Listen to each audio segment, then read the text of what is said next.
We're going to start with inflation. So the inflation report came out last week, and in my last update prior to the inflation report coming out, I told you that energy was currently sitting at negative 12.5% year over year. Energy prices as of August were, as of July, that is, were 12.5% lower than they were July of the previous year. We talked about how the energy prices are going to start stabilizing over the next 6 months. That's going to push the year over year numbers higher, closer to zero or even positive, and that's going to drive CPI. And I told y'all, I'm going to remember that. I told y'all to remember that. Okay. So I hope y'all remember that, because what happened on the CPI report last week, if you saw the video last week, should have come as a surprise to absolutely none of you. CPI spiked up significantly in the month of August, 3.7% year over year. Good evening, Colonel Buckshot. So glad you could make it in. Appreciate you being here.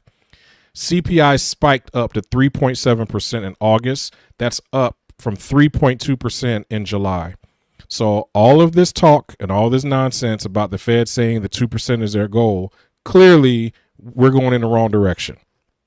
And like I told y'all with last week's report, with the live that I did last time, those energy prices, as they continue to stabilize from the Russian invasion, it's going to cause CPI to go higher, right? This is what I showed y'all last time. The Russian invasion caused oil energy prices overall to spike because there was an embargo on Russian goods. That the supply chain is now starting to stabilize from the invasion. But what we saw was that there was a sudden jump in energy costs of 5% in August. So the month over month increase or change in energy was up by 5%. This is a very significant jump. We don't see this very often, where energy prices spike this much in 1 month. Now, the leading theory is that this is a market response to OPEC, who many of you know are kind of one of the governing bodies in the Middle East around oil production. They've decided to start slashing their oil production even further. They started these practices earlier this year, and they're starting to accelerate the amount of production that they're slashing.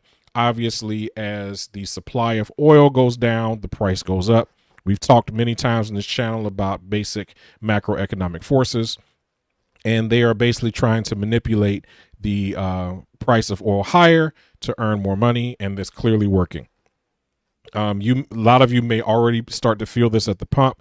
I assure you, over the next 30 days, you're going to see a significant increase in gas prices, even beyond what we see today, because those prices tend to lag. So energy prices are rampaging out of control. That is one of the driving factors behind why the CPI is significantly higher.